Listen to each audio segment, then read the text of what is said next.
할렐루야. 여러분들이 너무 아멘을 잘하시니까요. 그냥 설교 끝나도 되겠어요. 참 오랜만에 이렇게 지금 반주에 맞춰서 해보는 거예요. 제가 우리 키보드 참 잘 치시네. 무학부 출신 아니잖아요. 무학부 출신 아니고 다 그냥 안 보고 치잖아요. 무학부 출신 아닌데도 그래. 저는 피아노 학원을 안 다녔어요. 근데 이제 제가 부흥사역을 26년 하다 보니까 이게 반주자를 데려다니는데 한 번은 반주자가 안 왔어요.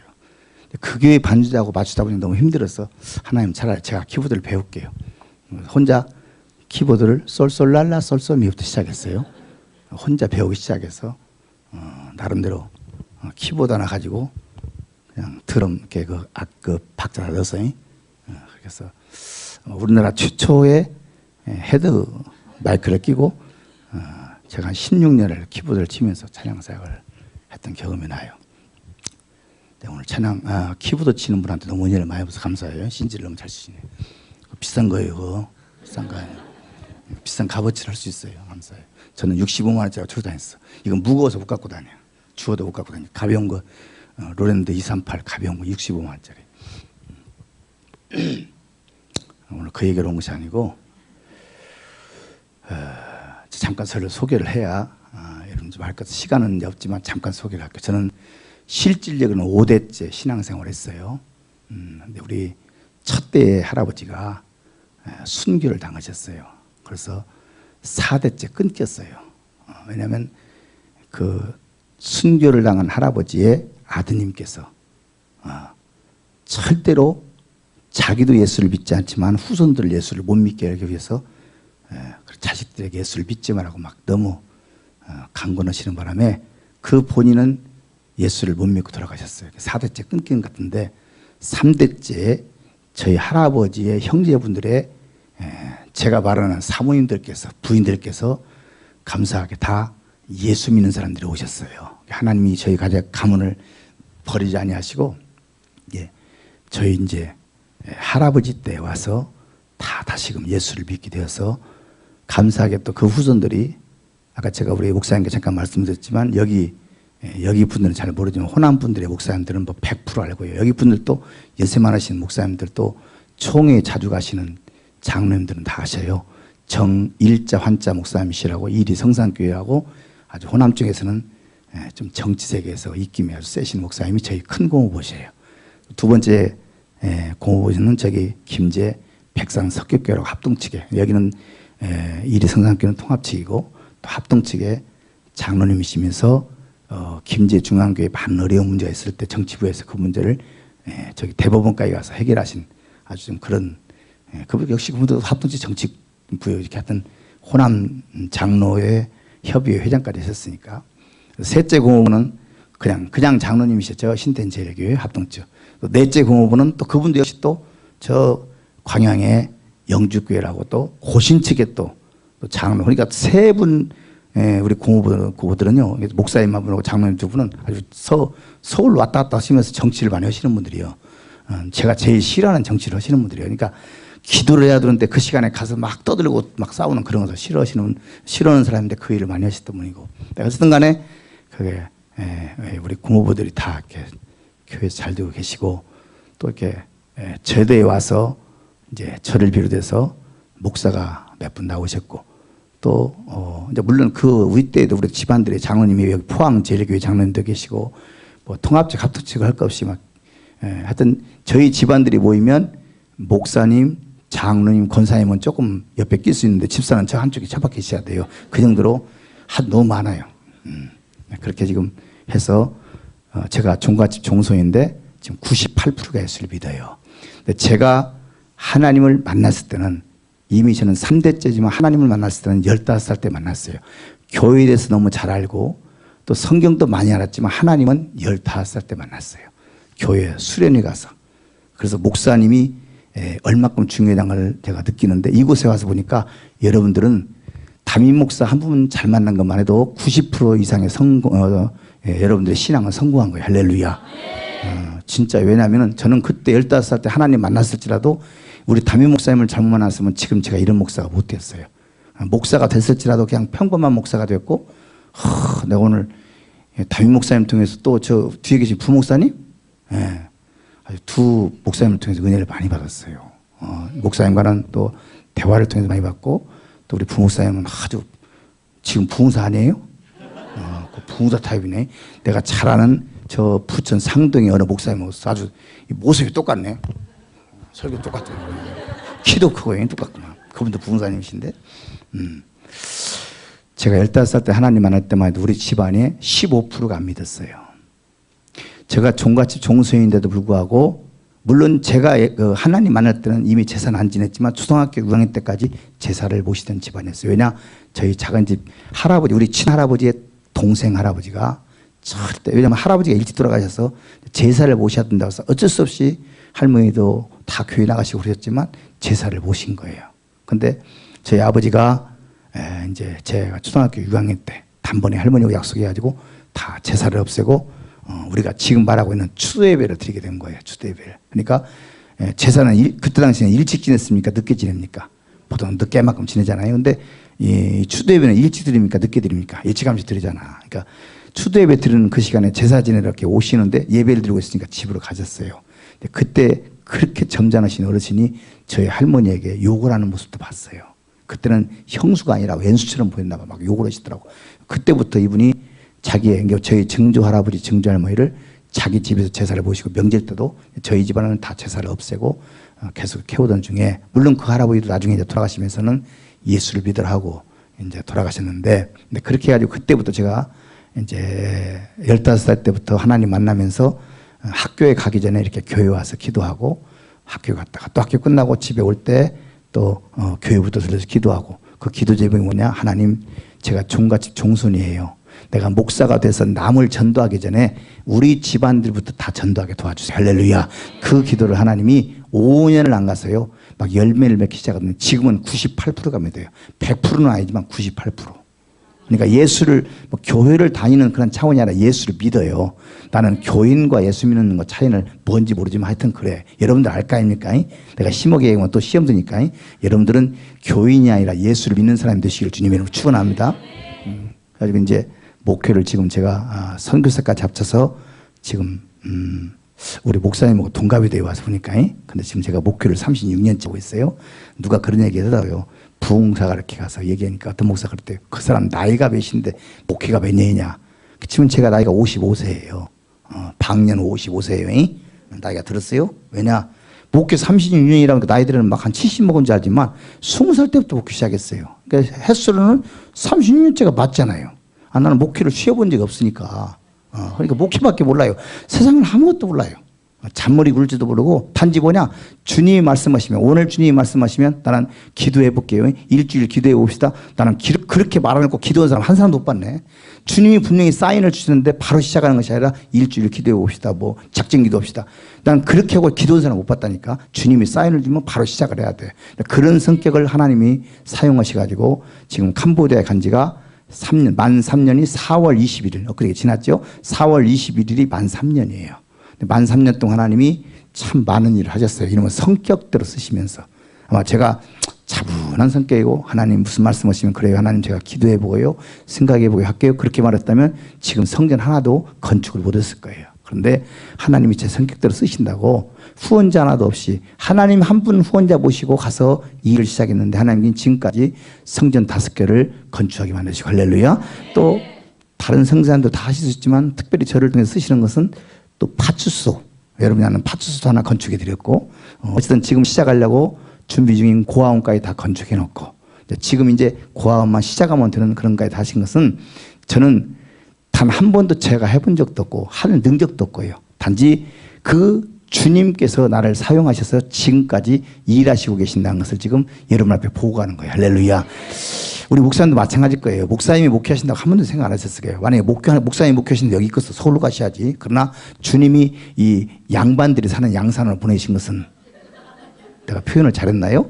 근데 와서 보니까 통도사가 앞에 있네. 이 통이 큰 도사가 앞에 있는데 어떻게 교회 같은 데야. 참 희한하다 이거 와서 보니까. 나는 여기는 금방 식사하고 오면서 시골이라 하도 시골인데, 분명히 낮에 볼 때는 시골이었는데 밤에 볼 때는 도시대. 화려하게 외근한테 통도사가 있다는데, 통이 큰 도사가 있어. 그 통이 큰 도사보다 이 교회는 더 큰 일을 이루시는 귀한 교회가 되시길 주님 이름으로 축원합니다.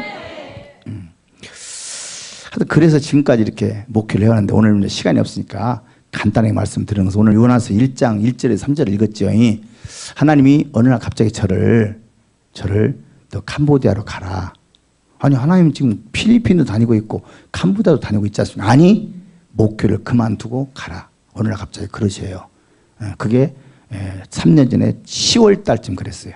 10월 달쯤. 이게 지금 4년 가까이 되죠. 10월 달쯤. 알았습니다. 그러면 제가 이번 해 성탄절을 마지막으로 설교하고 가겠습니다라고 하나님께 약속을 드리고 성도들은 아무 말도 않고 해요. 그때 한참 교회가 막 개척해서 이제 10개월이 안 됐는데 개척한 지 10개월이 안 됐는데 김포에 개척이 마지막 개척이 있거든요. 10개월이 안 됐는데 2개월 만에 30명이 모였으니까 김포라는 데를 가본 적이 없는데 하나님이 가라 해서 무조건 가서 개척했는데 2개월 만에 어른 30명이면 많이 모였어요? 조금 모였어요? 뭘 많이 모여? 100명보다 적잖아. 하여튼 하나님이 보내주셨는데 30명의 숫자가 중요한 것이 아니라 다 예수를 믿는 사람이 왔어요. 거기 장로님 3분이 오셨고요.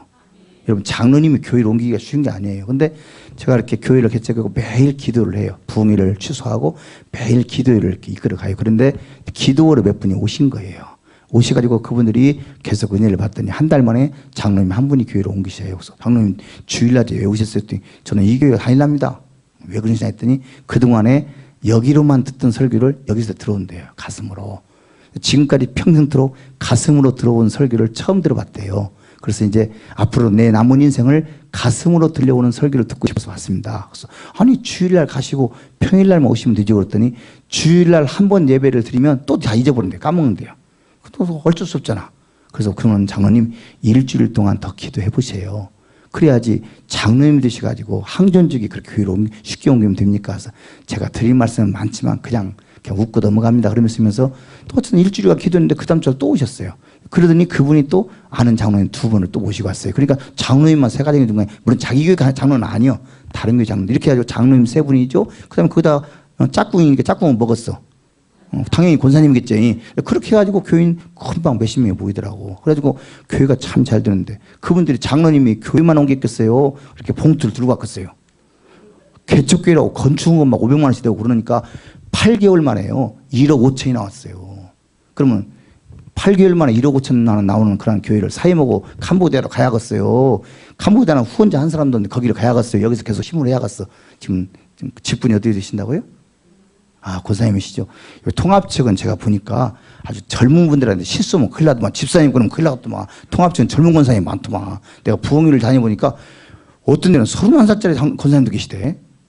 그래 여기는 없죠. 그러면 31살 되시는데 왜 그랬더니 만 30의 권사님 되신다며요? 그래요? 저 포항에 가은교회 부흥회 갔더니 31살 되신 분이 권사님 계시다. 나는 아가씨인 줄 알았더니 권사님 깜짝 놀랐다니까. 또 알려주시면 권사님이시라 했죠. 권사님은 캄보디아로 가셔야겠어요. 거기 심우해야겠어요. 저 자리에 있어야겠죠. 1억 5천만 나왔으니까 있어야겠지. 하나님 가래요. 그래서 하나님이 알았습니다. 성탄절로 제가 설교를 마지막으로 하고 12월 30일 날 우리 아들하고 둘이 이제 물론 왔다 갔다 했지만 제가 선교를 해야 할 자리를 잡으려고 준비하려고 떠났어요. 다 정리하고 떠났어요. 가서 330만 원을 들고 갔는데 한 달 있으니까 돈이 다 떨어져 버리더만. 우리 아들로 들어갔는데 살 수 없이 다시 이제 물론 이제 여러 가지 이제 환경 정의를 보고 왔지만 와서 3개월 동안 부흥했더니 하나님이 2천만 원을 주세요. 이것저것 부흥이 다니까 이미 교회는 사임했고 2천만 원을 가지고 가서 1년 방세를 미리 내고 그리고 이제 시작을 하는 거예요. 근데 4월 20일 날 갔더니 4월 23일 날 어떤 집사님에게 인사드려 갔더니 집사님이 그렇게 우시면서 여기가 지금 한국인 줄 아닙니까? 캄보디아입니다. 여기는 단돈 10만 원도 안 빌려줍니다. 물론 하나님이 함께 하시지만 목사님은 너무 쉽게 결정을 내린 것 같아요. 아니요. 하나님이 가라 해서 갔으니까 하나님 책임질 거 아닙니까? 그랬더니 그분이 우시면서 제가 그러면 이 하반기 생활비를 책임지겠습니다라고 자기가 5,000달러를 약속해요. 5,000달러면 한 6천만 원 되겠죠. 600만 원 되겠죠. 그걸 책임진다면서 가방을 딱 열더니 3,000불을 주세요. 이럴 때 아멘은 여러분 3,000불 줄 텐데 아멘을 안 내 이상하게. 남이 잘 되는 꼴을 못 밝혀 이 동네는. 이럴 때 아멘하면 여러분도 여러분의 것을 든다니까. 할렐루야. 이 목사와 함께 하신 하나님 여러분과 함께 하시니까 하나님 간증이니. 그래서 이제 선교가 시작되는데 5월 30일 날 이제 이렇게 한 교회를 땅을 정해놓고 기복 예배를 창립 예배를 드리면서 기복 예배를 드리는 거예요. 그때 우리 유명하신 피중지 목사님 오셔서 설교 창립 예배 오전에 설교하시고 오후에는 기복 예배를 설교하시고 그날 밤에 이제 한국으로 오셔요. 근데 밤에 저녁 식사를 하시면서 저에게 약속해 주시는 거예요. 저는 한 번도 돈 달라는 소리 안 했어요. 목사님 나 선교 왔습니다. 뭐 100만 원만 더 이런 말 해본 적이 없어요. 제가 다른 말은 잘하는데요. 나 좀 도와달라는 소리는 한 번도 못 해요. 왜? 하나님이 그 째째는 하나님이 아니잖아. 하나님이 가라 했으니까 하나님이 책임이다 그 말이야. 할렐루야. 나는 그 하나님이 있지 사람은 안 믿어요. 지금까지 사람을 믿고 있다가 너무 많은 상처를 받았기 때문에 하나님 한 분 믿지 사람은 안 믿어요. 여러분도 여러분 주위에 많은 분들이 물론 그분들을 사랑하고 그분들을 존경하고 그분들을 공경하고 그분들을 위해줄진정 그분들은 믿음의 대상이 아니에요. 오직 믿음의 대상은 하나님 한 분이세요. 할렐루야. 그렇게 해서 이제 대화가 시작되는데 목사님 본인이 1,000만 원을 주시겠대요. 건축을 하래요. 그래서 목요일 날 이제 들어가시고 월요일 날 돈이 와서 화요일 날부터 일을 시작했는데 일을 시작하기 때문에 이제 목사님이 돈을 보내셨으니까 이제 소식을 전해야 되니까 이렇게 사진을 찍어서 카톡을 보내드렸더니 전화가 왔어요. 오후에 이게 무슨 사진이냐고 해서 어제 목사님이 돈 보내서 지금 일을 시작했습니다. 했더니 깜짝 놀라시면서 내가 1,000만 원 더 보낼게. 할렐루야. 1,000만 원이 하루 만에 2,000만 원 든 거예요. 역시 이제 돈 온다는 게 금방 또 아멘 잘하는 오빠 이렇게 한다니까. 이렇게 해가지고 시작된 선교가 지금까지 이렇게 하나님이 잘 진행해 오셨고요. 이제 제가 오늘 요나서 1장을 된 것은 하나님이 그렇게 말씀하셔서 갔는데 오늘 요나서를 보면 하나님이 요나에게 뭐라고 합니까? 니느웨에 가서 복음을 전해라. 솔직히 말씀드렸어요. 요나는 그때 니느웨에 가면 안 돼요. 가면 죽어요. 이 지금 모든 상황을 볼 때 요나는 니느웨에 가면 죽어요. 근데 자기가 죽을 짓을 뭐하러 해요? 그리고 원수의 나라에 회개시켜서 뭐하게? 그들은 지금 다 죽여버려야 하던데 자기도 가면 죽지만 그들을 다 죽여버려야 하고 원수인 나라 가서 무슨 복음을 전해요? 말도 안 되는 말씀을 하나님 하셔서 요나가 하나님의 말씀을 어기고 어디로 갑니까? 다시스로 도망을 가요. 그런데 중요한 것은요. 하나님 말씀을 어겼는데 일이 잘 풀려야 됩니까? 막혀야 됩니까? 여러분과 저의 생각과 하나님의 생각은 이사야 55장에 보니까요. 네 생각은 내 생각과 다르다 그랬거든요. 그러니까 여러분과 우리의 생각과 하나님의 생각과는 완전히 달라요. 여러분 지금 방금 말씀하셨죠. 하나님의 말씀을 어기고 지금 다시스로 도망하는 자의 앞길이 막혀야 된다, 열려야 된다? 막혀야 되죠, 당연히. 그런데 오늘 요나서 본문을 보세요. 요나서 1장 3절을 보세요. 제가 지금 10시 10분까지 마쳐야 되니까 빨리빨리 해야 돼요. 지금 2시간짜리 설교를 빨리 끝내야 됩니다. 요나서 1장 3절을 보세요. 굉장히 중요한 말씀이에요. 시작.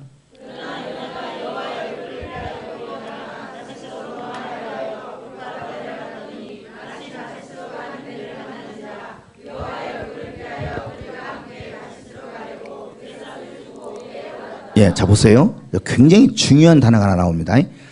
하나님의 말씀을 어기고 다시스로 도망가는데 다시스로 가려면 요빠라는 항구에서 배를 타고 가야 되거든요. 한국길이 그거밖에 없으니까 배를 타고 가려면 요빠라는 항구로 내려가야 돼요. 그래서 요나가 하나님 말씀을 어기고 요빠라는 항구로 다시스로 도망가려고 요빠라는 항구로 내려가요. 내려갔을 때 아까 여러분이 말씀하셨잖아요. 내려갔을 때 이 다시스로 가는 배가 있어야 돼요? 없어야 돼요? 당연히 없어야 된다니까. 왜? 하나님 말씀을 어기고 나가니까. 하나님 말씀을 어기고 도망자의 신세가 되는데 무슨 길이 열리겠어요? 근데 여기 오늘 본문에는 있어요? 없어요? 마침 배가 있어. 마침이라는 단어를 보세요. 마침. 굉장히 중요한 단어예요. 지금 다시스로 가는 배가 기다리고 있다니까 있던 배도 가야 돼요. 왜? 그나마 단 하루라도 그나마 단 몇 시간이라도 요나가 하나님의 말씀을 생각하면서 회개할 수 있는 시간이 있어야 되는데 지금 도망자의 신세라니까요. 하나님 말씀을 어기고 도망자의 신세임에도 불구하고 마침 배가 기다리고 있어요. 참 이상하죠. 이럴 때 뭐 이상한 거예요. 그런데 일단 배를 타고 가잖아요. 그때부터 환난이 시작되고 그때부터 고난이 시작되고 그때부터 자기 한 사람뿐 아니라 함께 있는 여러 사람들이 함께 고난을 당하는 거예요. 그래서요, 옆에 친구들을 잘 만나야 되고, 네? 그러잖아요. 또 함께 있는 성도들 잘 만나야 되고, 중요한 것은 나를 인도하시는 주의 종을 잘 만나야 되고.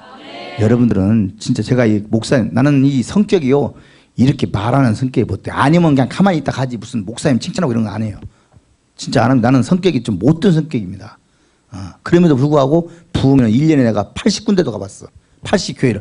그냥 하루가 아니라 80주간, 한 주간에 2군데씩 가면서 이렇게 바른 말 하니까 또 목사님들 좋아하는 사람도 있더라고. 싫어하는 사람도 있지만. 그래서 부흥회 많이 다녔어요. 근데 제 성격이 그런다니까. 근데 목사님을 내가 오늘 이렇게 해서 지금 5시 정도 와서 여기 왔거든요. 5시에. 그때부터 계속 대화하고 이렇게 해보니까 저런 양반도 있구나. 왜냐하면 나도 하도 많은 사람이 속아갖고 완전 안 믿으려고 해요. 근데 하여튼 목사님은 내가 아니 지금 계셔서 그런 말 쓰는 것이 아니라 난 아니면 그냥 조용히 간다니까 뭘 내가 강단 제가 지금 신발도 안 신고 올라온 거 보십시오. 왜 그런지 아십니까? 제가 처음에 하나님 앞에 약속했습니다. 내가 만약에 왜냐하면 제가 어릴 때 아주 그 뱃속에서도 교회를 다녔으니까 많이 봤을 거 아닙니까? 그 목사님들 쓰리빨 착 이런 하나님 내가 만약에 내가 목사가 된다면 내 평생토록요 강단에서 신발 안 신을게요. 하나님 앞에 서원했어요. 그래서 부흥회 가면요 여기도 큰 교회지만 막 1000명 2000명 모이는 게 부흥회 가잖아요. 그러면 막 그냥 쓰리빨을 제일 좋은 거 갖다 놔요. 신으시라고. 여기도 신발 신고 올라오죠. 그래도 못 신는 것은 하나님 앞에 서원했기 때문에 그래요. 약속이 있기 때문에. 나도 지금 신고 싶어요. 옷도 벗고 싶어요. 더우니까. 근데 하나님 앞에 약속했습니다. 막 아주 어릴 때부터 부흥회를 많이 참석했잖아요. 근데 목사님들 조금만 더우면 막 고파서 탁 던지고 막 과연 인간의 대통령인 박근혜 씨를 만나러 가서 막 옷을 함부로 던지고 막 이렇게 하고 있을까? 나 그런 생각을 해보는 거예요. 그러니까 아까 우리 장로님과 잠깐 웃으면서 얘기했지만 강단에 서서 다 부항을 뜨는 거야. 헛소리 하는 거야. 하나님이 눈에 안 보이니까. 단 한마디라도 나와 함께 하신 하나님 역사가 이만큼 일어났으면 이만큼 일어난 것만 얘기하던데 이만큼 일어났고 뻥 뚫게 보이고 말이야. 왜? 하나님 눈에 안 보이잖아. 여러분만 흥분시키면 되잖아. 헌금만 많이 나오면 되잖아. 그때 그 당시는 헌금할지 모르지만 다 허전하고 다 이상하고 나중에 보면 부흥사를 안 믿는 거예요. 왜? 부흥사는 믿으세요. 부항사는 믿지 말고. 내가 지금 뭐라고 그랬어요? 발음을 잘해야지. 진짜요. 근데 우리 목사님은 너무 분별력이 좋아가지고 부항사는 안 모시니까 여러분 안심하고. 할렐루야. 내가 우리 조원마 목사님 지난번 단행하셨죠. 조 목사님을 제가 지금 만난 지가 16년, 17년이에요. 나도 우리 교회 부흥회를 모신 거에 소개받아서 야 이런 분도 계시구나. 그때부터 가까이 오시면서 하여튼 지금까지 변함없이 아주 성격이 제가 못해도 우리 목사님은 제 성격 다 받아주시고 형아 그러잖아. 동상아 그러지 마라. 그러시면서 그분 성격 아시죠? 나는 막 소리지는 성격 동상아 그러고 그런 성격이야. 그러니까 그런 게 만약에 둘 다 부리면 하루도 못 사고 해야지. 지금까지 잘 저를 지도해 주시고 인도해 주시고 정말 친형같이 물론 목사님이시지만 저를 너무너무 사랑해 주시고 지금까지 이어오고 저를 선교 가세요. 하나님 다음으로 저를 제일 많이 도와주신 분이 조 목사님. 나는 조 목사님께 단 한 번도 형아 좀 도와주라 이런 말 해본 적이 없어요. 근데 하나님께서 그분을 이제 우리 캄보디아로 보내셔서 제가 하고 있는 선교 활동을 쭉 보시면서 목사님이 감동되시니까 계속 이렇게 보내주시고 또 여러 사람 소개해 주시고 그래서 우리 아주 조 목사님이 이렇게 소개해 주셨고 다시 왔잖아요. 그러니까 얼마나 감사해요. 할렐루야. 어쨌든 간에 하나님의 말씀을 어기고 도망자의 신세가 드는데도 일이 잘 풀리는 것 같았는데 그 배를 타는 그 순간부터 어려움을 당하기 시작해요. 중요한 것은요. 본인만 어려움을 당한 것이 아니라 본인과 함께 있는 사람이 함께 어려움을 당한다는 거예요. 행여라도 여러분 한 사람 잘못함으로 인해서 여러분의 가정 식구들이 여러분 한 사람 잘못함으로 인해서 이 사랑하는 성도들이 함께 고통당하는 일이 없기를 주님의 이름으로 축원합니다. 자, 반대로 한번 생각해 볼까요? 바울이라는 사람이 있어요. 바울이라는 사람은요. 지금 이번에는 아시아에 가서 복음을 전하기를 원하고 기도하고 있습니다. 소망을 가지고 하나님 이번 전도여행은 내가 아시아 쪽에 가서 복음을 전하기를 원합니다. 라고 요즘 여러분이 생각하고 있는 막 작정기도 했을 것이고 금식기도 했을 것이고 철학기도 됐을 거 아닙니까? 기도하는데 하나님이 환상으로 보여주는 거예요. 무슨 환상? 마게도냐 사람 하나를 보여줘요. 마게도냐 사람 하나를 보여주면서 막 손짓을 해요. 이리 오세요 이리 오세요 이런 환상을 보여줘요. 하나님께서 바울의 기도하는 환상 중에. 그래서 바울은 이번 기회에는 아시아에 가서 복음을 전하기를 원하면서 소원하고 기도했는데 하나님의 뜻은 뭐라고요? 마게도냐 지방에 가서 복음을 전하기 원하는 뜻으로 환상을 보여줘서 자기의 계획을 접고 하나님의 뜻으로 순종하고 마게도냐 지방으로 갑니다. 가서 첫 번째 성인 빌립보 성에 도착해서 복음을 전하다가 자주장사 루디아라는 여자를 만났죠.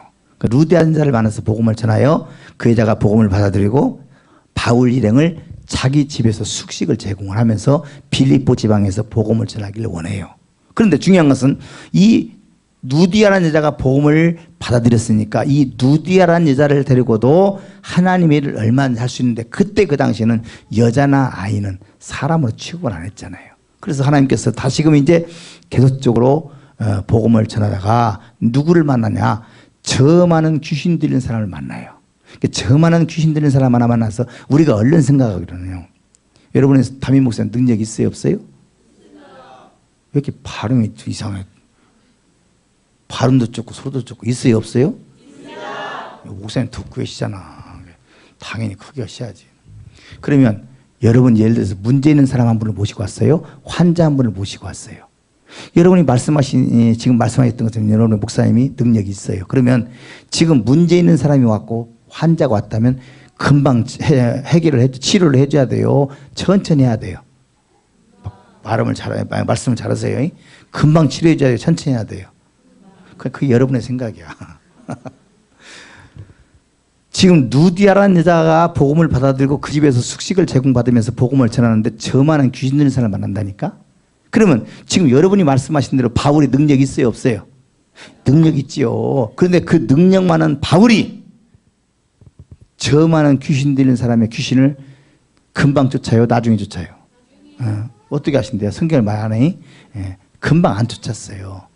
그러면 한번 펴보세요. 제가 지금 사도행전 16장을 지금 쭉 설명했는데 여러분은 소설책을 읽는 것처럼 보이는데 사도행전 16장을 보세요. 제가 지금 몇 절부터 설명했냐면 사도행전 16장 6절에서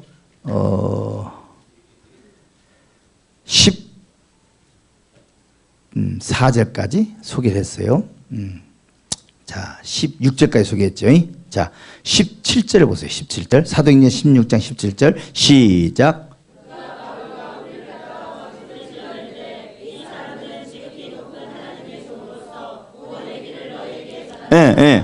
여기 12절 말씀이 맞는 말씀이에요? 틀린 말씀이요?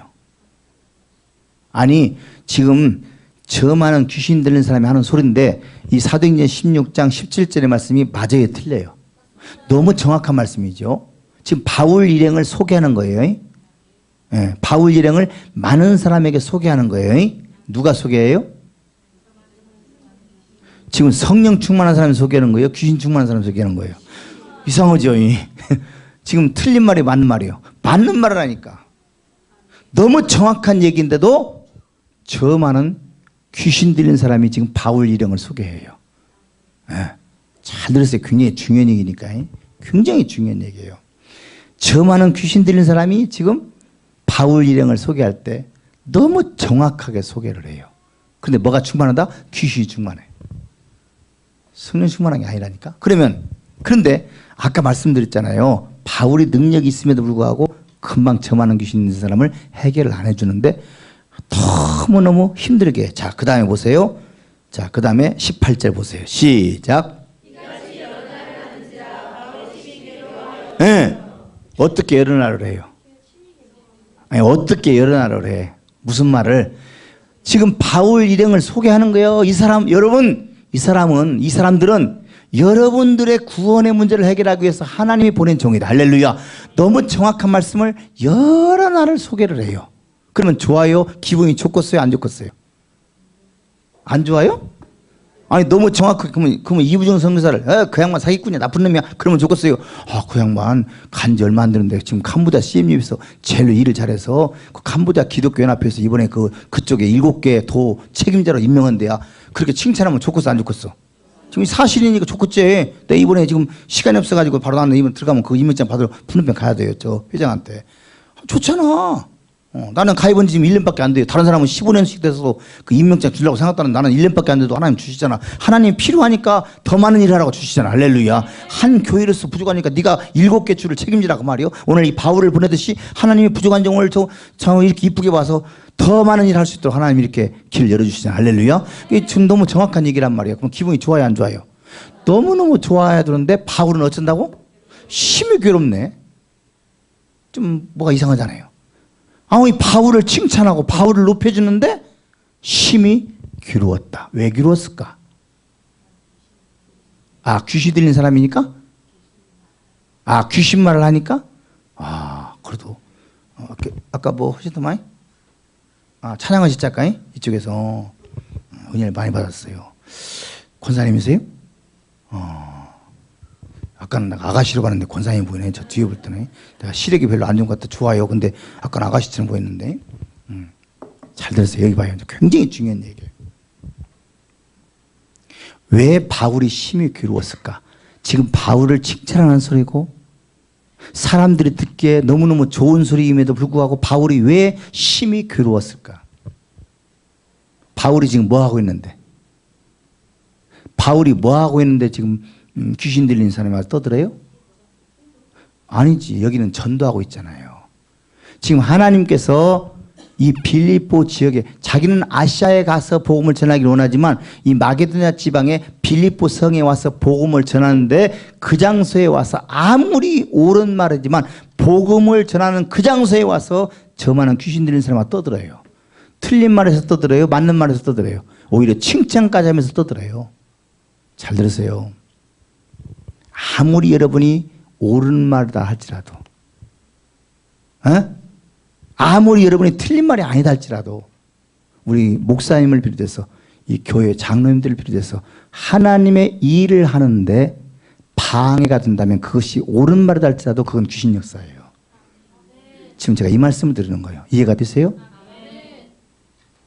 여러분들의 말이 틀린 말이 아니라니까요. 여러분의 말씀은 다 맞는 말씀이에요. 너무 교리에 비해서 성경에 비해서 다 맞는 말씀이에요. 오늘 저 많은 귀신 들린 사람이 바울 일행을 소개할 때 여러분의 구원의 문제를 위해서 하나님이 보낸 종이라고 너무 정확하게 소개함에도 불구하고 바울은 심히 괴로웠다. 왜? 복음을 전하는 일에 방해가 되기 때문에. 이해를 하세요? 아무리 옳은 말이다 할지라도요. 아무리 옳은 일이다 할지라도요.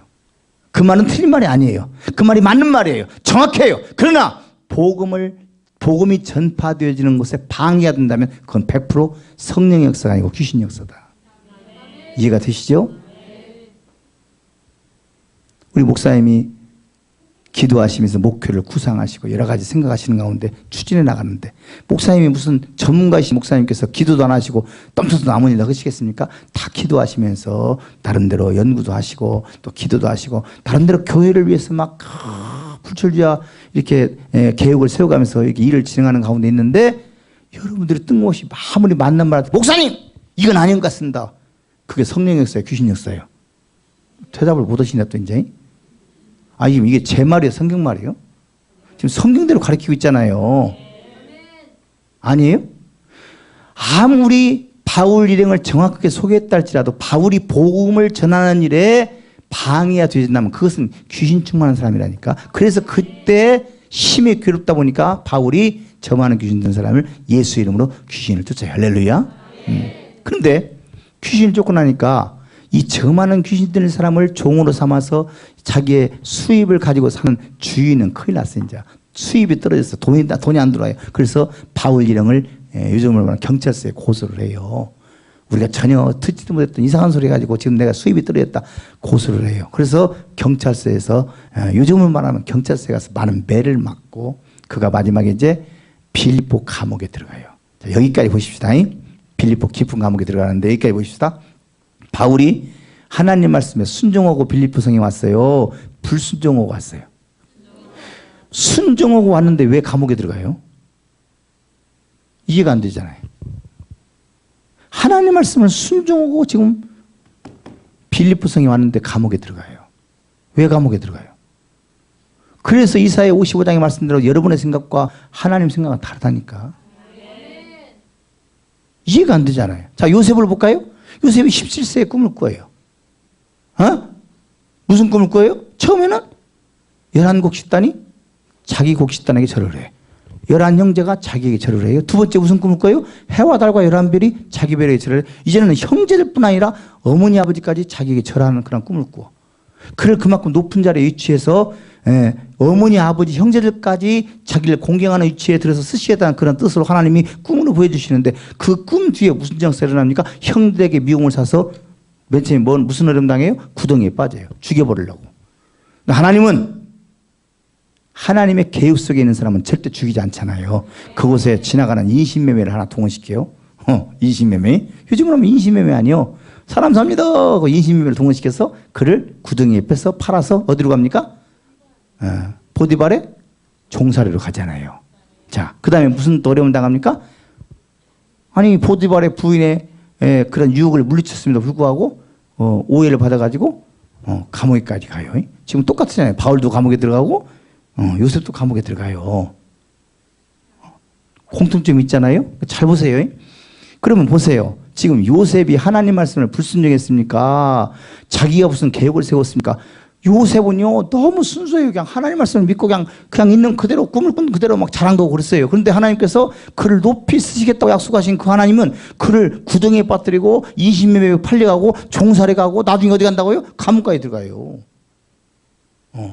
어떻게 하나님께서 그를 높이 쓰시겠다 약속의 꿈으로 보여주신 그 하나님이 그렇게 감옥에까지 들어가게 맞느냐 그 말이에요.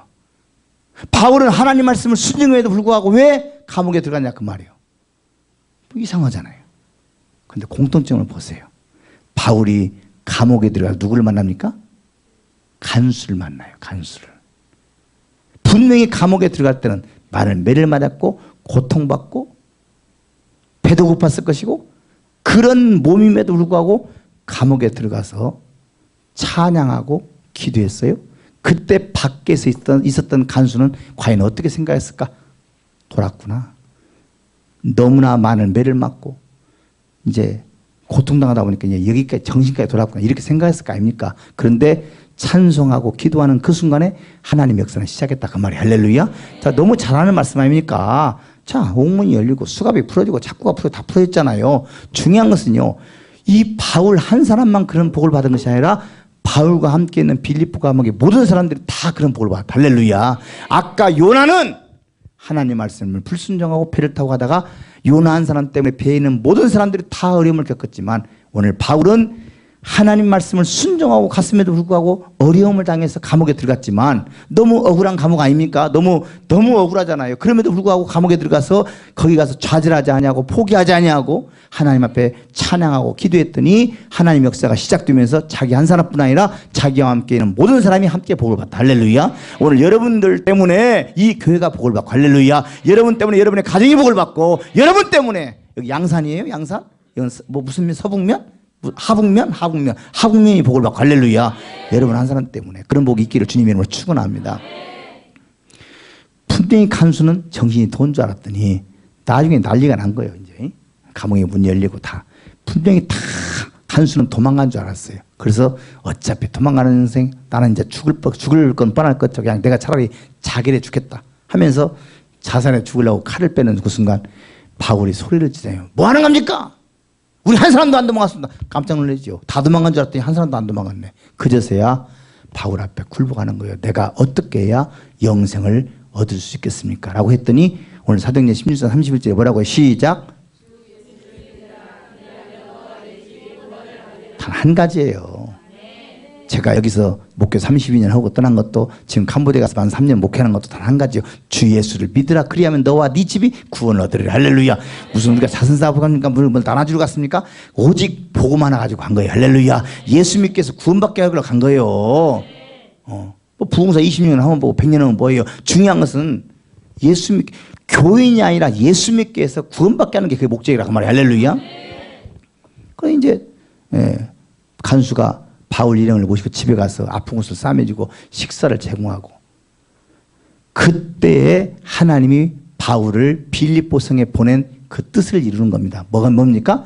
하나님이 비록 하나님 말씀을 순종했지만 중간에 감옥에 가는 많은 어려움도 있었지만 그를 통해서 하나님 뭘 이룬다고요? 지금 있는 빌립보 교회가 세워지게 된 겁니다. 할렐루야. 아까 루디아라는 자를 데리고도 할 수 있었음에도 불구하고 그때 당시는 여자나 아이는 사람 취급을 하지 않으니까 그나마 조금 남들에게 인정받는 공무원을 들어 쓰시기 위해서 그 감옥에 가서 그 간수를 만나게 하시고 그 간수와 함께 하나님이 빌립보 성에 보내신 뜻을 이루었다 그 말입니다. 할렐루야. 깨달으시길 주님의 이름으로 축원합니다. 자, 요나를 보십시오. 요나도 감옥에 들어갔어요. 감옥에 갔는데 왜 하나님이 감옥에 보냈냐? 그 감옥에서 바로 왕의 술 맡은 관원을 만나게 하시려고. 여러분이 지금 처하고 있는 어려움이 감옥 같은 어려움이 있습니까? 여러분께 지금 설교 드리고 있는 제가요, 여러분이 지금 아무리 지금 내가 자살하고 싶을 정도로 어려움이 있다 할지라도 저보다는 어려움 안 당했어요. 내가 더 이상 말씀은 안 드리지만 저보다는 어려움을 당한 사람 한 사람도 없어요. 지금 저는 평생 목회밖에 몰랐고 하나님밖에 몰랐어요.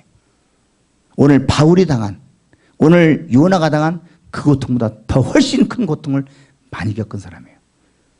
아마 어떻게 보면 제가 하나님을 제일 먼저 배신하고 세상으로 갈 수 있는 환경이 너무 많았던 사람이에요. 원망할 수밖에 없는 환경.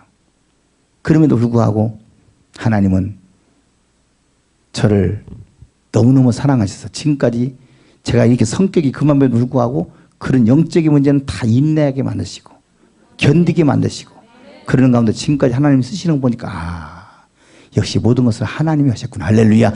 만약에 내가 내 경험으로 했다면 내가 했다고 하겠지요.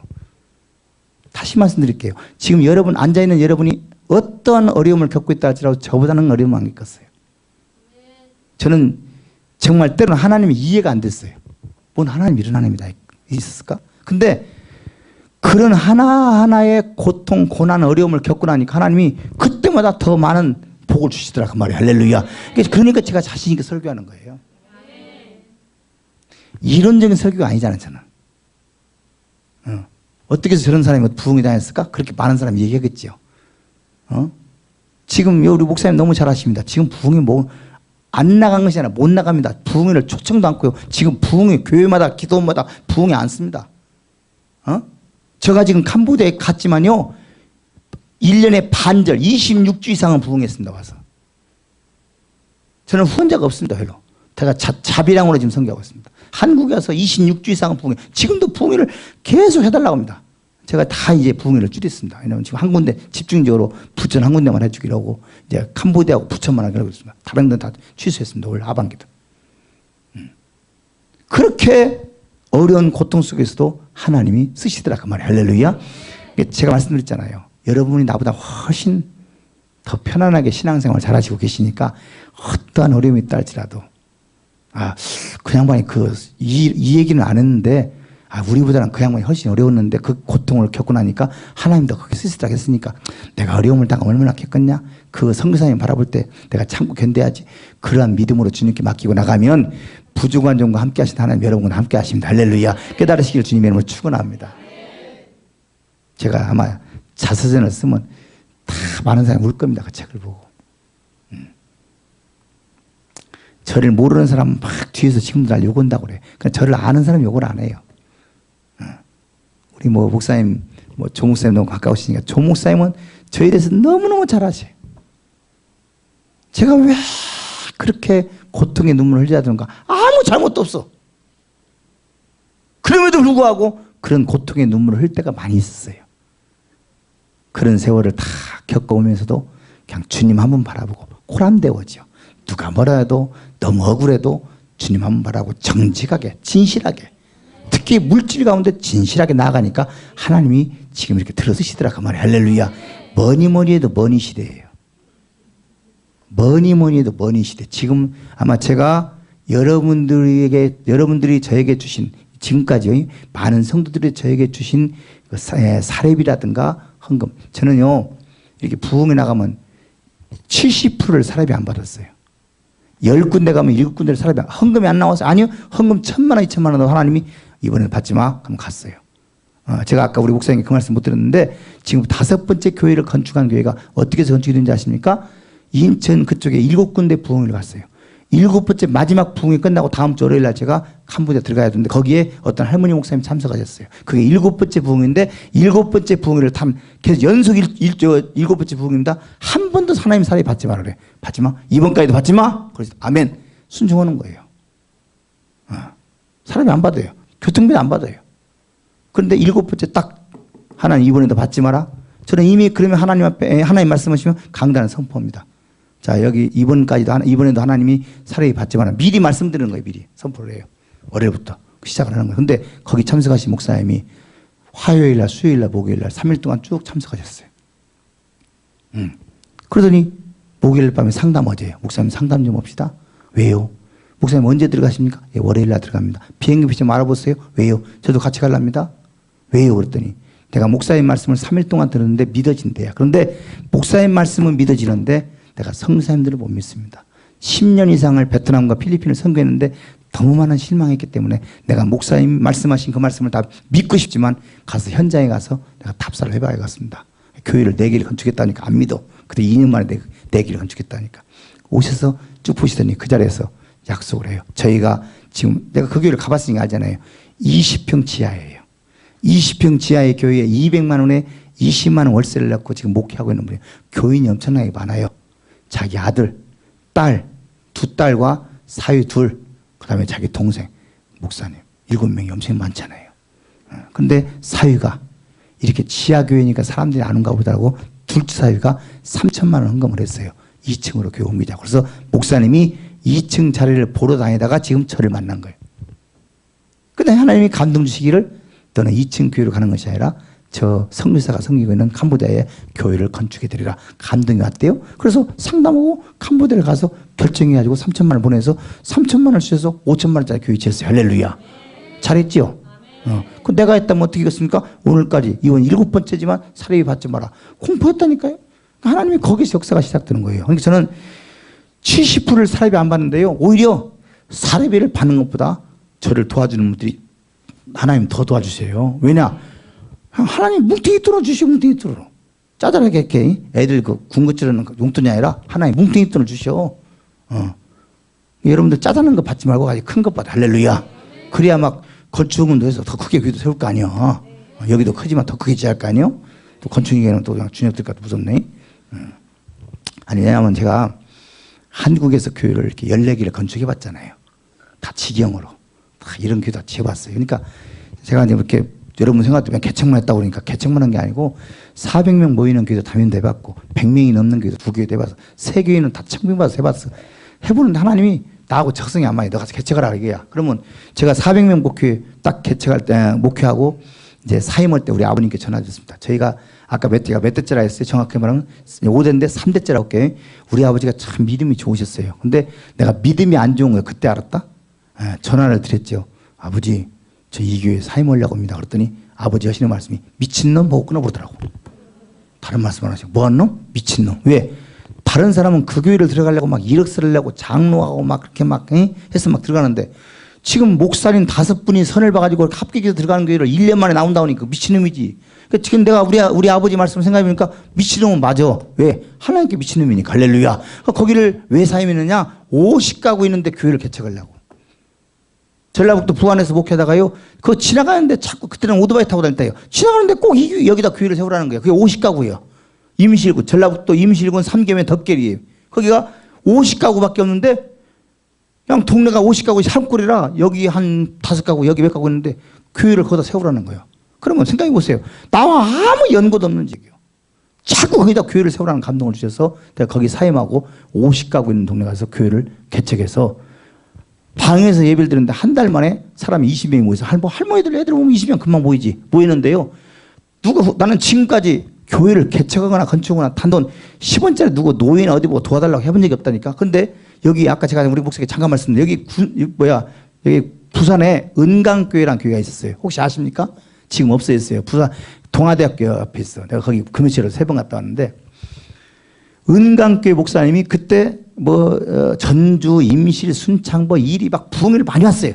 근데 거기 어떻게 소문을 듣는가? 우리 교회 오신 거예요. 방에서 예배 드리는 교회 오셔가지고. 그때 우리는 뭐라고 기도했느냐? 하나님 저 앞마당에 있는 이렇게 그 비닐하우스를 치는 뭐 철제 있잖아요. 이렇게 이거 철제가 있어. 비닐로만 덮고 보온 덮개만 덮고 밑에다가 깔판만 넣으면 예배를 드려 거기서 예배를 드릴 수 있으니까 하나님 10만 원만 주세요. 그때 기도하는 거예요. 뭐 얼마 주세요? 10만 원만 주세요. 근데 전혀 모르는 목사님이 월요일 날 오셨어요. 오셔가지고 소문을 듣고 왔다고. 목사님 여기 개척 오셨답니다. 여기 부흥회를 많이 나가는 저 부산 응답교 오순중 목사입니다. 그러면서 목사님이 100만 원을 놓고 가셨네. 전혀 모르는 목사님이 난 얼마 달라 했는데 10만 원 달랐는데 100만 원 놓고 갔다. 근데 그럼 100만 원 가지고 비닐을 듣고 교회자를 만들어야 되는데 저는 교회를 개척하러 들어가자마자 돈 한 푼 없는 지금 비닐 덮을 들도 없는데 땅을 봐놨어. 하나님 이 땅 우리 교회자들입니다. 이미 땅을 봐놓은 거야. 그때 쌀 8가마 값이야. 하나님 이 땅이다. 교회를 지어야 됩니다. 야, 하나님 물질 주시면 바로 교회를 지어야 합니다. 그런데 아까 10만 원을 달라 했더니 100만 원을 주셔가지고 바로 그 땅을 쌀 8가마 샀어요. 그리고 뭐 했냐? 자갈 갖다 놓고 모래 갖다 놓고 준비하고 있어. 그랬더니 목사님이 그 다음 월요일 날 또 오셨어. 그냥 비닐 이게 내가 비닐 덮는다 했잖아. 비닐을 덮이는 거 확인하러 오셨어. 근데 확인을 하는데 목사님 비닐을 안 덮고 땅 사버렸습니다. 그때 가보자 갔더니 벌써 모래 갖다 놓고 자갈 갖다 놓고 목사님이 믿음 있다고. 그때 핸드폰 그 뭡니까 뭐 무전기 같은 핸드폰 큰 거 있잖아요. 사무실 막 전화하더라고. 500만 원 또 붙였어. 할렐루야. 그래가지고 500만 원 가지고 그냥 벽돌 부럭으로 교회 짓고 사택도 다 줘버렸어요. 할렐루야. 그게 그런 역사가 그 교회를 3번째 지은 교회네 그 교회가. 그런 역사 가운데 하나님이 지금까지 역사하시다 그 말이 할렐루야. 그러니까 보세요. 바울이 빌립보 교회를 세우는 것이 하나님 뜻이기에 바울은 지금 아시아에 가서 복음을 전하기를 원하는데 바울은 하나님께서 보여주시는 환상을 통해서 마게도냐 지방에 와서 빌립보 교회를 세우잖아요. 오늘 아까 요나도 마찬가지요. 요셉도 마찬가지요. 술 맡은 관원을 만났어요. 그를 애굽의 총리로 세우기 위한 하나님의 뜻이 계시는데 그가 당하고 있는 것은 뭐라고요? 구덩이에 빠지고 종살이 팔려가고 억울하게 감옥까지 갔는데 감옥에 가지 않으면 술 맡은 관원을 못 만나요. 바로와 함께하는 바로를 위하는 일을 하는 지금으로 말하면 청와대 직원을 못 만나요. 그 청와대 직원을 만나야 뭔가 국무장관이 되고 뭐 국회의원이 되고 그러잖아. 뭐 국무총리가 되는데 만날 수 없기 때문에 하나님이 그런 억울한 누명을 쓰게 해서라도 지금 감옥을 보내는 거예요. 근데 꿈을 꿨는데 하나의 요셉이 해몽을 한데 뭐라고요? 당신 나가겠다. 나는 출소 본다. 억울하게 왔지만 나는 지금 뭐라고요? 사형수야. 그 술 맡은 관원도 똑같이 사형수거든요. 못 나가. 그런데 하나님께 자꾸 말씀하시는 거예요. 당신 나간다? 못 나간다? 제가 이제 성경이 안 나왔지만 시계 한번 해보는 거예요. 그런데 그렇게 했을 것 같아. 만약에 나가게 되면 당신이나 나나 너무 억울하게 왔지만 내가 만약에 나가게 되면 당신을 구명운동해서 이곳에서 나가게 도와줄게. 분명히 약속을 했을 것 같아. 근데 진짜 나갔네? 요셉의 꿈 해몽대로 나갔어요. 출소했어요. 그런데 문제는 뭐냐? 나가기는 나가는데 화장실에 갈 때하고 화장실 나올 때하고 사람 마음에 들듯이 이 술 맡은 관원이 밖에 나가니까 소식감이에요. 아무 소식이 없어. 그래서 또 억울하게 사는 거예요. 근데 중요한 것은 그때 그 술 맡은 관원이 밖에 나가서요. 요셉을 구명운동에서 출소를 시켰다면요. 요셉은 총리가 못 돼. 왜? 그때 총리가 되려면 나이 30이 돼야 돼요. 나이 30이 지금 안 됐어요. 17세의 꿈을 준 그 꿈이 만 30이 돼야 애굽의 총리가 될 수 있는데 애굽의 총리가 될 수 있는 나이가 아직 안 됐어요. 그러니까 출소되고 나가버렸으면 바로와 만날 길이 없지요. 억울하고 힘들지만 참고 기다렸더니 하나님이 바로에게 꿈을 주었어. 그러면 그때 그 당시에 바로가 꿈을 꾸게 되면 무슨 무당이나 법사가 와서 바로바로 해결을 해주는데 이번에는 아무도 못해. 왜? 그것조차도 하나님이 막았어요. 왜? 요셉을 들어 쓰시기 위해서. 할렐루야. 지금 내가 시간에서 막 넘어가는 거예요. 중요한 것은 여러분이 아무리 일을 하고 싶어도요. 하나님의 때가 되지 않으면 조금 기다릴 줄 알아요. 할렐루야. 이해가 되시죠? 그러나 중요한 것은 하나님의 때가 됐는데도 불구하고 아직 하나님의 때가 아닌 것 같다. 그건 네 생각이야. 어디서 많이 들은 것 같은데 그건 네 생각이야. 그러지? 여기는 텔레비를 잘 안 보는가 봐. 내가 지금 개그를 했는데 그건 네 생각이고 나 알지? 뭘지 알죠? 모르는 사람이 반절이요. 여기 지금 장경동사가 얘기해서 다 웃고 난리 난다 지금.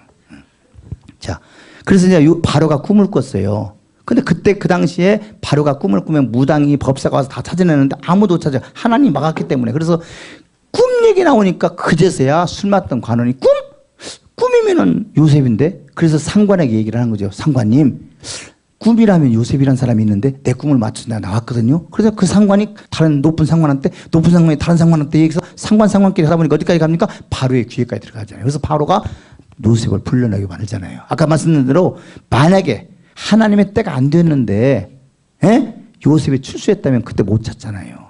하나님의 때가 되니까. 왜? 하나님의 사람을 만들기 위해서는 다른 인간의 방법이 아니라 하나님의 방법대로 쓰시니까 참고 기다리게 되면 하나님의 역사하기 시작한다. 할렐루야. 그래서 이제 출소해서 바로와 만나서 바로의 꿈을 다 찾아내고 해몽을 해주잖아요. 이해가 되시죠? 자, 말씀 이제 정리해 나갈게요. 중요한 것은요, 아까 요나는 하나님 말씀을 불순종했는데 길이 잘 열리는 것 같다. 풀리는 것 같다. 그런데 중요한 것은 마침 다시스로 가는 배가 기다리고 있는 그 와중에 배를 탔더니 그때부터 환난이 시작되고 고통이 시작되고 고난이 시작되더라. 다시 말씀드리면 여러분이 하나님 말씀이 아닌 줄 아는데도 불구하고 자꾸 옆에 사람이 와서 속삭여. 권사님, 집사님, 요즘 우리 목사님 이상해졌지.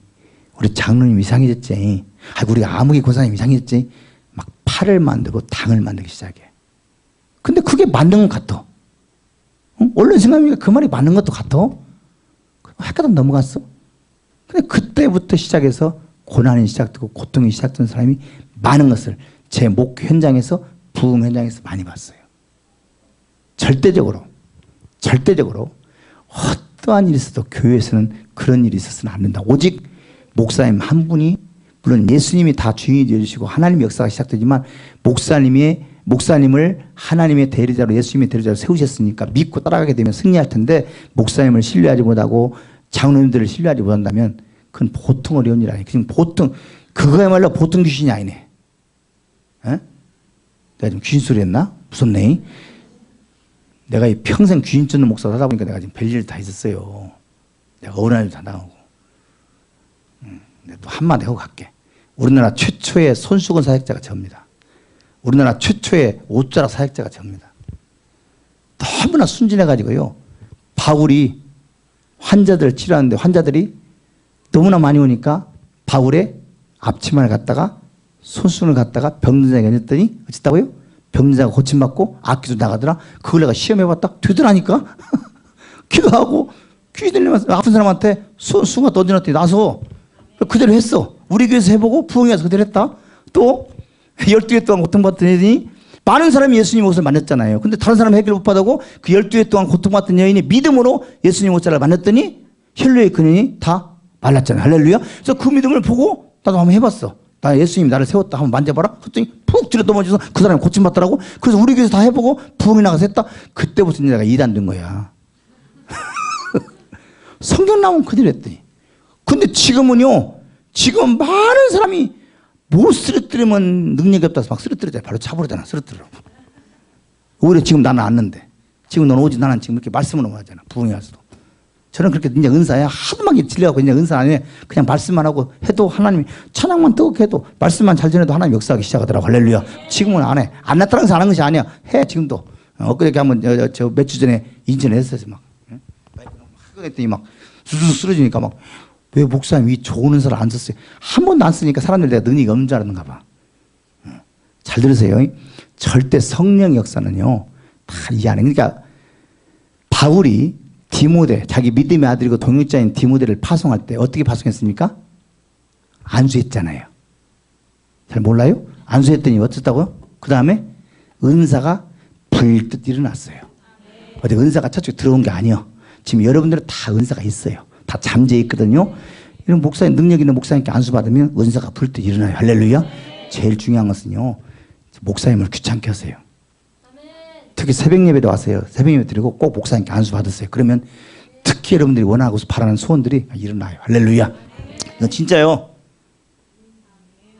내가 지금 시간이 많이 가서 할 말 못 하는데, 우리 장경동 목사가 그 얘기 했잖아. 장경동 목사님이 개척을 하는데, 아픈 환자가 왔대요. 새벽 예배 기도를 왔는데, 병원에 가봐, 병원에 가봐. 그거 싫어하잖아요. 병원에 가보라겠대요. 그랬더니 병원에 갔다 왔어요. 그럼 더 큰 병원, 충남대학병원 가봐. 거기도 갔다 왔어요. 이게 어쩔 수 없이 목사님이 안수를 받고 싶어 하는데 무조건 병원 얘기는데 그냥 기도해달라고 했대요. 근데 했는데 이왕이면 할 바야 어쩐다고? 세게 해야 하더래요. 막 치부터 미션이다! 그랬더니 쓰러져 버렸더래요. 나서 버렸대요. 할렐루야. 충남대학병원 가서도 모르는 병을 목사님이 안수 한번 해서 나서 그때부터 양반이 안수하기 시작했대요. 그러니까 새벽에 와서 목사님께 자꾸 안수 받으면요, 목사님이 가지고 있는 능력 여러분의 그대로 전달됩니다. 할렐루야. 그냥 전혀가 돼요. 목사님만 능력이 나타납니까? 여러분도 능력이 나타날 수 있다니. 할렐루야. 그러니까 자꾸 새벽마다 와서 귀찮게 해요.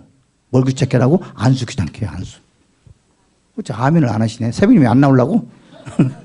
안수 받고 싶으면 자꾸 와서 새벽님이 또 안수 받으면요, 진짜 그 능력이 나타나니. 할렐루야. 목사님이 가지고 있는 은사가 그대로 나타나요. 말씀 정리할게요. 중요한 것은 하나님이 부족한 종에게 말씀하시듯 오늘 여러분에게도 말씀하시는데, 그 말씀대로 순종을 하는데 중간에 어려운 일도 당할 수 있다. 중요한 것은 그 어려운 일을 당할 때마다 여러분이 주저하지 말고 좌절하지 말고 포기하지 말고 꼭 주님의 뜻이라고 믿어진다면 참고 기다려 인내하면요, 하나님은 여러분들을 들어 쓰신다는 사실을 믿으시기를 주님의 이름으로 축원합니다. 중요한 것은 결론 중에 결론이에요. 하나님이 여러분에게 말씀하시는데 나는 음성을 못 들었어요. 하나님 나에게 주시는 말씀 못 들었어요. 그런 말씀 하시는 분들을 소리를 많이 들었어요. 그러나 중요한 것은 때로는 하나님이 아무개야! 부르시는 그런 벼락 같은 소리도 있고, 때로는 감동을 오는 말씀도 있고, 그런데 중요한 것은 때로는 제일 중요한 것은 하나님이 이 우주 만물을 말씀 한마디로 창조하셨거든요. 이 우주 만물을 통해서 우리에게 주시는, 더 가깝게 말하면 오늘 이게 금요 기도회로 모여서 말씀을 전하는 부족한 종이 이 자리에 말씀을 전하는데, 이런 환경을 통해서 여러분에게 주시는 음성이 다 들려지기를 주님의 이름으로 축원합니다. 직접적인 음성이 안 들린다 할지라도 이런 환경을 통해서, 때로는 우리 담임 목사를 통해서 주일 낮 예배, 뭐 여기는 주일 오후 예배입니까? 주일 오후 예배 또는 3일 예배, 뭐 금요 기도회, 새벽 예배, 이런 모든 예배를 통해서 주시는 하나님의 음성이 있어요. 목사님의 인간의 음성이 아니라 하나님의 음성이 있어요. 그런 음성이 여러분에 들려져서 오늘 요나와 같이 불순종하는 사람이 아니라 내가 계획을 세웠다 할지라도 바울과 같이 하나님의 계획을 우선으로 삼고 그 길을 쫓아가되 어려움이 있다 할지라도, 고통이 있다 할지라도 참고 견디면서 지키고 나가면 하나님은 바울을 함께 하시고, 마지막에 뭐 들어서 이렇게 쓰시는 요나처럼 쓰시든지 어쨌든 간에 이왕이면 요나같이 사람 되지 말고 바울 같은 사람이 되어서 하나님 앞에 귀하게 쓰임받는 여러분이 되시기를 주님의 이름으로 축원합니다. 그래서 늘 들려오는 소식이 이 새벽교회가 늘 부흥되어지고 발전되어지고, 그 성경의 말씀대로 우리 목사님에게 날마다 안수기도 받아서 목사님이 가지고 있는 막 능력이 나타나고, 할렐루야. 언제 목사님이 바쁜 데로 신방당할 수 있겠어요. 전날 우리 한국에서 목회도 신방 아는 사람이 유명했습니다. 언제 뭐 그냥 기도하면 그대로 나타나니까. 그래서 너무너무 힘든 사람은 전화로 신방해. 전화로. 뭘로 신방해? 왔다 갔다 할 시간에서 전화로 신방하고 전화 기도하면 끝나고, 할렐루야. 목사님 귀찮게 하지 말고, 귀찮게는 무슨 귀찮게냐, 와서 안수 받는 것만 귀찮게 해요. 목사님 저 아픈데 와서 기도해 주세요. 그럴 시간이 어디 있어요. 목사님이 바빠서 못 가시니까 여러분들이 목사님께 기도받아서요, 목사님이 가지고 있는 은사가 전혀 가지고 여러분들이 스스로 기도해. 여러분이 기도하고 여러분의 자녀들 기도하고, 그러면 하나님이 여러분의 목사님이 가지고 있는 능력이 전혀 가지고 여러분이 기도하면 그대로 된다니까. 할렐루야. 목사님이 기도한 것처럼 그대로 돼요. 그래서 목사님 신방 오시라고 귀찮게 하지 마. 그냥 새벽 예배 갔다 와서 안수받는 것만 귀찮게 해. 그렇게 해서 꼭 승리하시는 여러분 되시기를 주님의 이름으로 축원합니다. 할렐루야.